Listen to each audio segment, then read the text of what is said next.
It's Ricky Rich with Black Primacy with a quick question. Have you downloaded the Black Primacy app yet? If you haven't, don't worry about it. I just wanted to remind you that it is the #1 way to find Black-owned businesses near you. Whether you're looking for food, fashion, or services, we've got you covered on this app. So download it now and start supporting Black-owned businesses in your area today. All right? Link in the description. Thank you, Olivia. 9:33 in development now. Some residents of a luxury Inner Harbor apartment complex are reaching out to Fox 45 after they say they have been living in less than ideal or even unsafe conditions for weeks now. Shannon Lilly joining us here in studio with their calls for action from owners and managers of that property. Shannon? Well, keep in mind, Tom, this complex has been owned and operated by Questar Properties for 7 years. And in that time, the executive vice president says they've never had an event quite like this. But renters say what started as a bad situation has only gotten worse. In the heart of Baltimore's Inner Harbor, there's a building that towers above the rest, boasting of luxury at the water's edge. But residents of the 414 Light Street apartments say there's nothing luxurious about the storm of sorts that hit them June 12th. And still trickling on nearly a month later. Be very careful, guys, because there's a lot happening, but this is what you see or you're met with when you enter my apartment. This resident who asked us not to share her name. And right over here is kind of where the source of the water was, where it started leaking into my apartment. Says it's hardly the view she pays thousands a month for. In fact, she's been out of a home. Was hoping that by this time I would have my apartment back, because like I said, it happened on June 12th, and we're still drying out my apartment today. Her unit on the 17th floor, one of about 70 damaged by a significant water leak, soaking through multiple floors and prompting weeks of repairs. A lot of us are in the same club that none of us want to be a part of. In fact, some 14 stories below. Okay.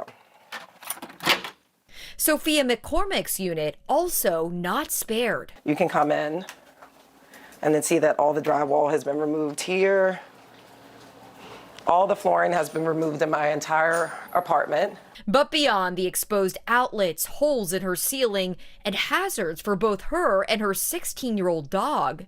These unsafe edges here, like where the trim is sticking out, it's one here, and then there's one over here also in the kitchen. McCormick's biggest concern, what she calls a lack of meaningful communication from management about the ongoing repairs, and left with few options but to endure it. No accommodations in the hotel, no availability in the guest suite. I requested to transfer apartments and was told that there weren't any apartments to transfer to. We took those concerns straight to the executive vice president of Questar Properties, who says management and ownership have been working tirelessly since the leak occurred, while also adding that renters are required to have renter's insurance, which covers temporary relocation if necessary. But that has not been McCormick's experience. My renter's insurance, my personal policy, does not cover lodging.